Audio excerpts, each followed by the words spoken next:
Ladies and gentlemen, the Bullet Boys are here. Come on. Look at the crowd away with their set earlier on the side stage. I mean, come on. That was amazing stuff. As always from the Bullet Boys. As I said before to them, I said, look, y'all want to go out and check it out because the Bullet Boys put on one hell of a show every time.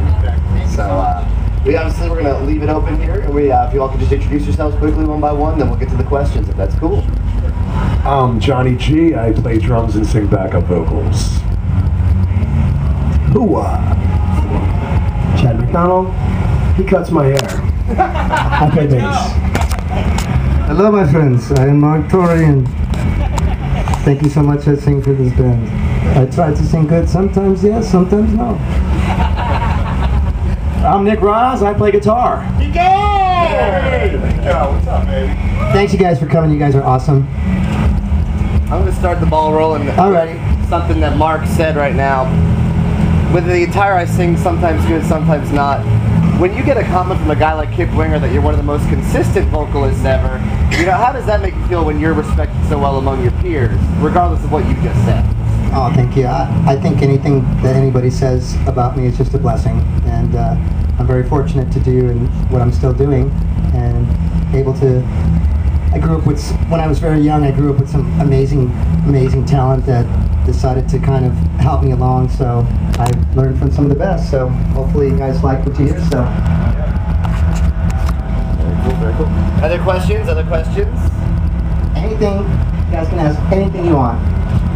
How long is this new? I mean, obviously you guys are all new. Since I Yes. was last, it's I guess last time I saw you. Yes. Anyhow, but I mean, so you guys obviously have all kind of joined up now, and you guys feel like this is It's a little over a year. Okay. And right now we're on the road. We've been out for a month. Came in from Minneapolis to play the show. We're going back home for 3 weeks, and we'll be out for 3 months on a bus. We're working our new our record right now. 10 Cent Billionaire is going to college radio very, very soon. So we're really excited about it. Been playing some wonderful shows. We're with the new agent, AFM Entertainment. Yes. Schnitzer, and his sister company is Big Time Entertainment in Los Angeles. So we're playing some new venues, and it's just been, I'll tell you what, that a band is working and drawing the people that we're drawing, and people are coming out to see us. It's just, you can't ask for anything better. It's just a blessing. Do you guys notice more younger people coming to your shows? Yes, a lot more younger people than well, we have a really mixed crowd. I mean, it goes anywhere from 12 on up. You know, people will come to the shows, but we have noticed a lot of young people coming out because they're really gravitating towards 10 Cent Billionaire. Kids have really liked it a lot, and it's something of a reinvention for the band, and we're moving forward. We're trying not to look backwards, but trying to look forward and trying to stay as current as possible, but yet stay true to what, you know, our musical tastes and our beliefs. No. Next question. No, I love this guy. Are you kidding me? The recent movie Hot Tub Time Machine. Did you just get the phone call, or did they just say, oh, by the way, that was you, did it? Chad was in the movie too. That's in the movie. Chad's in the movie. Before they even put Smooth up. Yeah, before they even put Smooth up in the movie. Bobby Dahl in the Poison Band. Yeah. Sorry, I thought that question was for me. Got a celebrity in the house, ladies and gentlemen. I'm kind of a big deal around here. Sorry. No, I'm actually in that movie. I played Bob. I don't need to work blue. I don't need to work blue. Don't listen to him. Okay, no, I was in the movie. I was an extra, a featured extra, as part of Poison, circa '86. Jumping around with a big green warlock bass. If you see the movie, it's a great movie. It's a lot of fun. And you'll see me in that movie. And then you'll hear his song in it too. But how did that? I mean, how did that happen? I mean, just. It happened. He's talking about the song. The song. Well, that's a Mark question. Yeah, but look for me with the green bass in the movie. Little pluggy plug. That's a deal. That's awesome. Yeah, I just came through Warner Brothers and through the publishing company, EMI. Wow. Yeah, they just asked for it and came through. That's cool. Yeah. That's cool. I remember we were at the movie and I popped on and, you know, got tingles. Yeah, it's really great. Dana Carvey was a big Bullet Boys fan in the Wayne's World 1 back in the day. So we were also on Wayne's World also, which is really cool. It's nice. We've been in some movies, and it's actually, there's been a lot of this band always seems to have some type of controversy, which I actually enjoy and deplore in the same stroke. So, but I just want everybody to know, it's sitting here, we really work hard, and we're not about anything other than the music and trying to be better people. I'd like to try to be more of a humanitarian than a musician at my point in my life right now. I still put my foot in my mouth many times. I try to do it as graciously as possible. But I think there's a lot of bands that are really aren't working to their fullest potential, if you can say that, and I'm not trying to be disrespectful, but we go out and put on a show that, like we're playing our last show every show. And I learned from Gene Simmons and Paul Stanley when I was very young, when they were coming to see me at the Troubadour, and I was playing in my high school band, and I loved them very dearly, and they taught me from a very young age, as did Mo Austin, Lenny Waronker, Ted Templeman, Jimmy Iovine.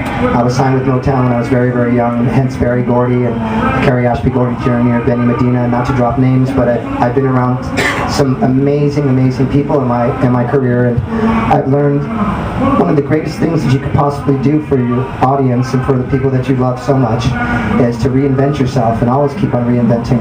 When we were with Warner Brothers, we had huge discussions with Mo Austin and sit down and have these Reuben sandwiches and, you know, hot coffee, and, you know, we would pick his brain and we just have a great time. You know, I tell the guys, yeah, Reuben, you were drunk. So it's just great. What do you think about the older guys, Lonnie and Mick and Jimmy, getting back together with the new singer? I believe that my attorney just put that into mute mode. That will not be happening. They will not be doing that because I am the true owner of the name through a federal trademark.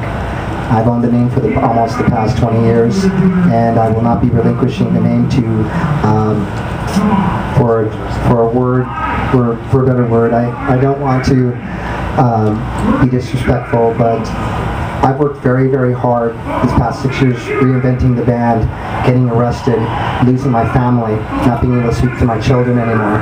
And I've done a lot for my fans, and I love them so much. So anybody that's going to come and try to jump on our gravy train, on the real BulletBoys, that's not going to happen. I wish them the best. I think they need to possibly find their way with their higher power and try to do something in a positive light. But I went to all three of them at one point and made amends to all three of them on my own and drove to their homes and spoke to them over the phone and for the past. And we were going to possibly do a couple of reunion shows, but there's a couple guys that are still deep in their disease with drugs, and I'm not a practicing drug user or an alcoholic drinking alcohol, and I choose to be straight, follow the Lord, and that's what it's all about. And I'm not going to play with anybody that doesn't have faith in God. We're in troubled times right now in this country, and all four of us really believe in our higher power. We pray every time after we get off the stage. It's very important to us in this country right now. What's single you're going to push for 10 Cent Billionaire? 10 Cent Billionaire. It's the new. It's the current. We're reinventing some of the songs from the past, and I just like to say that I'm probably with the best group of mates that I've ever played with. The other three individuals that were the original guys, we weren't very close, and I felt that they separated me and always were the three of them, and I was the only guy. I wrote all the songs, I created the sound for my band, and created the name. And these guys, I can't tell you how much I love these guys. They make me so happy. We laugh all day long, even though things go bad. They're amazing, probably the best, if not the best musicians I've ever played with. Chad comes very highly recommended from my good friend and mentor who passed away, God rest his soul, Mr. Kevin Dubrow. Played with. I remember remember Kevin told me one time, he put me aside, come over here, Mark, he's known me forever. So he says, hey man, this guy Chad, he's a good kid, great bass player, really good bass player. You have to know that. And I was like, okay, no, Mark, I'm talking to you. It's like, oh, sorry, Kevin, what? Are you listening to me? It's like, this guy's really good. It's like, okay, so who knew that, you know, when we go down these different roads, that we all come to the same road, and very fortunate to have such a wonderful bass player. Johnny G, we met through a mutual friend by the name of Ricky Gordon at the Viper Room, and we started talking about just music in general and how much we just had drummers, and why people weren't putting on great shows, and people were lazy, and we just had this kindred spirit. He's also an amazing hairstylist. I have to give him his kudos. He is amazing.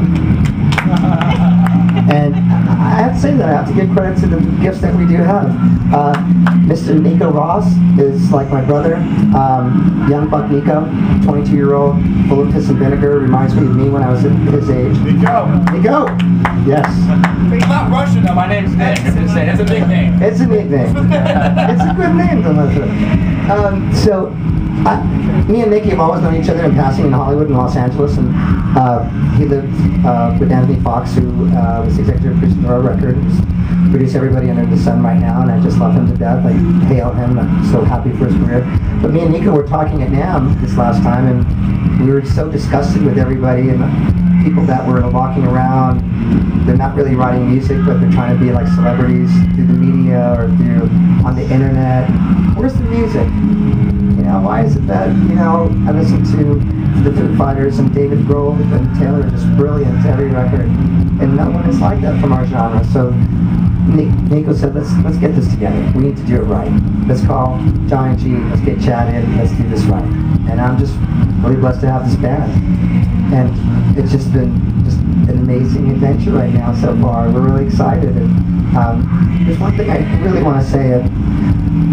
We played 2007 in Oklahoma, and we were it was such an amazing experience.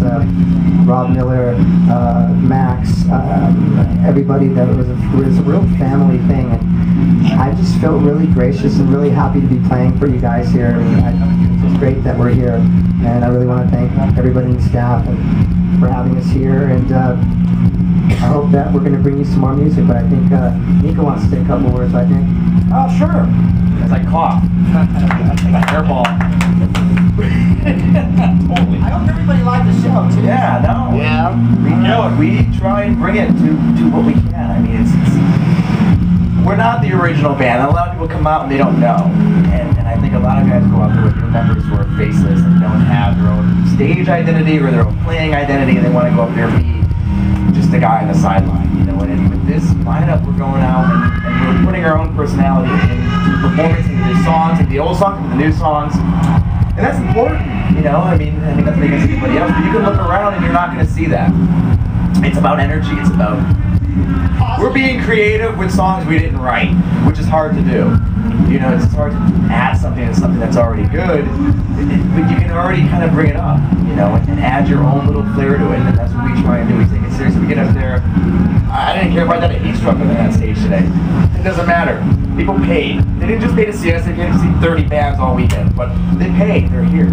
You know, if you don't give them their money's worth next to roll through on a headline show, they're not going to come. But now they see it and they go, what were they on?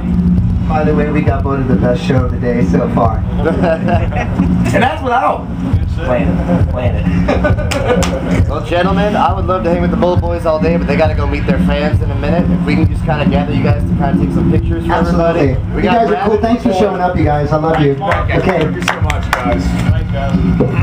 Thanks for having us. Absolutely. Really. Take the pictures real quick, guys, and then Want to come down up here? wherever works.